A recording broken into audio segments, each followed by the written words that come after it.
Hello मेरे प्यारे भाई बहनों, आप सभी लोगों का स्वागत है आपका अपनी क्लास स्टडी फॉर पर्पस में। और आज के इस क्लास में हम लोग पढ़ने वाले हैं साइंस, ठीक है, का लेसन 1, जिसका नाम है आप लोगों का प्रकाश का अपवर्तन एवं परावर्तन। ठीक है, आज हम लोग जितने भी क्वेश्चन करने वाले हैं इसी पार्ट से करने वाले हैं, जो आपके लिए और आपके एग्जाम के लिए काफ़ी महत्वपूर्ण है। तो चलिए क्लास को स्टार्ट करते हैं बेवजह देर किए हुए। चलिए जो आपका पहला प्रश्न है आपके स्क्रीन पर दिख रहा है ना जी। चलिए आपको हम बता दें कि ये जो सवाल है, ये सवाल आपके लिए काफ़ी महत्वपूर्ण है जी। इसे आप VBI कर लीजिए, ठीक है। चलिए, प्रकाश की किरण गमन करती है, बताइए तो सीधी रेखा में, ऑप्शन ए है, बी है टेढ़ी रेखा में, सी है किसी भी दिशा में, और डी है इनमें से कोई नहीं। जल्द से जल्द मेरे प्यारे भाई बता दीजिए। चलिए हम ही बताते हैं आप लोगों को। जो इसका सही उत्तर होगा यह होगा आप लोग का ऑप्शन नंबर ए, ठीक है। चलिए इस प्रकार से हम जो प्रश्न नंबर 1 है इसका सही उत्तर क्या हो जाएगा जी? ए। चलिए एक मिनट। चलिए प्रश्न नंबर 2 है आप लोग का, प्रकाश का वेग न्यूनतम होता है। बता दो मेरे प्यारे भाई, प्रकाश का वेग न्यूनतम होता है मतलब कम होता है। निर्वात में, समझ ए निर्वात में, बी है जल में, सी है वायु में, और डी है कांच में। ये सवाल आपके लिए काफ़ी इम्पोर्टेंट है जी, ठीक है। इसे VBI कर लीजिए। 2025 में जो भी बच्चे एग्ज़ाम देने वाले हैं इसे आप लोग VBI कर लीजिए। चलिए बता दीजिए तो, प्रकाश का वेग न्यूनतम होता है कहाँ होता है जी? बता दो। प्रकाश का वेग सबसे कम कहाँ होता है? यह होता है आप लोगों का कांच में ना। तो ऑप्शन नंबर जो डी है आप लोगों का बिल्कुल सही होगा जी, ठीक है। तो चलिए अब चलते हैं हम लोग अगले प्रश्न पर। मोटर गाड़ी के चालक के सामने लगा रहता है। बता दो, जैसे आप लोग मोटरसाइकिल चलाते हो ना जी, मान लीजिए कि आप मोटरसाइकिल नहीं चलाते हैं तो आपके भैया चलाते हैं ना। हाँ भैया मेरे भैया चलाते हैं। तो बता दो मेरे प्यारे भाई, मोटर गाड़ी के चालक के सामने जो व्यक्ति चलाते हैं उनके सामने जो शीशा लगा होता है वो कौन सा दर्पण होता है? समतल दर्पण, उत्तल दर्पण, या अवतल दर्पण, या उत्तल लेंस? जल्द से जल्द मेरे प्यारे भाई बता दीजिए। और आज हम लोग ना टॉप 10 करने वाले हैं, ठीक है। टॉप 10 आपके जो VBI प्रश्न है, ठीक है। चलिए एक मिनट रुकिए थोड़ा सा।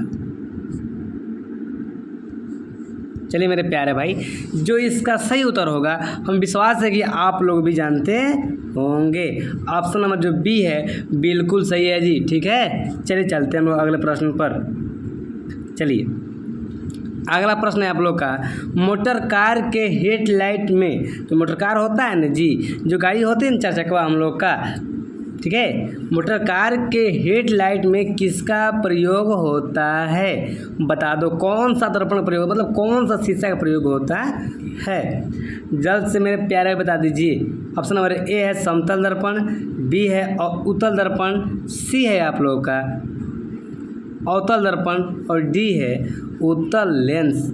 जल्द से जल्द मेरे प्यारे बता दीजिए। चलिए जो इसका सही उत्तर होगा वह होगा आप लोगों का ऑप्शन नंबर सी, ठीक है। चलिए एक मिनट, थोड़ा सा नहीं दिख रहा, तो सी है आप लोगों का बिल्कुल सही उत्तर होगा जी, ठीक है। चलिए मेरे प्यारे भाई अगला प्रश्न करते हैं। समतल दर्पण द्वारा बना प्रतिबिंब होता है, और ये तो वास्तविक होता है, काल्पनिक होता है, दोनों होता है, इनमें से कोई नहीं। बता दो मेरे प्यारे भाई, समतल दर्पण द्वारा बना प्रतिबिंब होता है। जितने भी मेरी प्यारी बहना हैं और जितने भी मेरे प्यारे प्यारे भाई हैं वह सभी लोगों से निवेदन है कि आप लोग सब्सक्राइब कर दीजिए, ठीक है। नहीं करना तो मत कीजिए, सिर्फ पढ़ाई करते रहिए, ठीक है। ये आप मतलब बोझ नहीं है कि हम करना ही करना है, नहीं, आपको जो मन करता है वही करिए और मन लगाकर पढ़ाई करते रहिए। चलिए तो समतल दर्पण द्वारा बना प्रतिबिंब बता दीजिए क्या होता है। चलिए समतल दर्पण द्वारा बना प्रतिबिंब क्या होता है जी? काल्पनिक होता है, आभासी होता है। ठीक है, चलिए मेरे प्यारे भाई अब चलते हैं हम लोग अगले क्वेश्चन में। चलिए, लेंस की क्षमता का ये सही मात्रक है।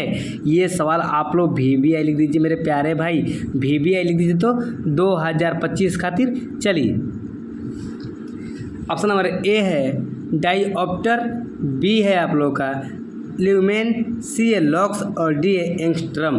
चलिए, जो इसका सही उत्तर होगा आप लोगों का हो जाएगा डाइऑप्टर। ठीक है, जो ऑप्शन नंबर ए है आप लोग बिल्कुल सही होगा जी। ठीक है, चलिए अगला प्रश्न है, प्रकाश की किरणें का पथ दर्शाने वाले चित्रों को कहा जाता है।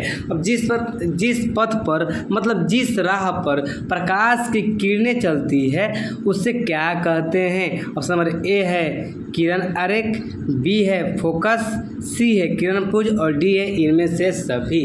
जल्द से जल्द मेरे प्यारे भाई बता दीजिए, जल्द से बताइए तो आप लोग। चलिए हम ही बताते हैं आप लोग को, अभी आप लोग याद कर लीजिए मेरे प्यारे भाई, अभी याद नहीं किए हैं तो चलिए उसे कहते हैं किरण आरेख। ठीक है, तो चलिए मेरे प्यारे भाई, दूर डायोप्टर क्षमता वाले लेंस का फोकसांतर होता है। चलिए, ये भी सवाल आपके एग्जाम में पूछेंगे, प्रश्न है VBI कर लीजिएगा। ठीक है मेरे प्यारे भाई, और जितने पढ़ा रहे हैं ना ये सभी आप लोग कॉपी पर नोट कर लीजिए। ठीक है मेरे प्यारे भाई, चलिए मेरे प्यारी बहना, चलिए ऑप्शन नंबर ए है 20 सेंटीमीटर, बी है 30 सेंटीमीटर और सी है आप लोग का 40 सेंटीमीटर और डी है 50 सेंटीमीटर। चलिए, जो इसका सही उत्तर होगा वह होगा आप लोग का 50 सेंटीमीटर। चलिए अगले प्रश्न चलते हैं, और हम लोग एक ही प्रश्न करना है।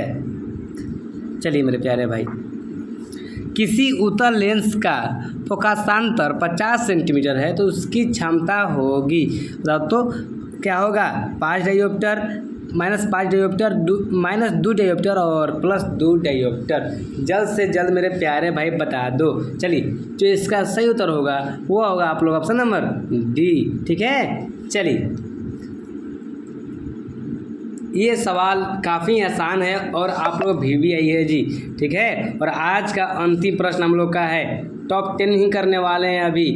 जैसे जैसे एग्जाम भिरी आएगा वैसे वैसे हम लोग ज़बरदस्त तैयारी करेंगे। ठीक है, मतलब 6 घंटे लगातार चलाते रहेंगे आप लोग की क्लास, चिंता मत कीजिए।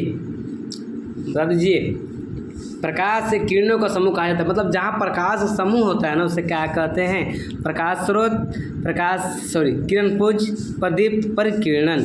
जल्द से जल्द मेरे प्यारे भाई बता दो क्या हो जाएगा इसका सही उत्तर जी।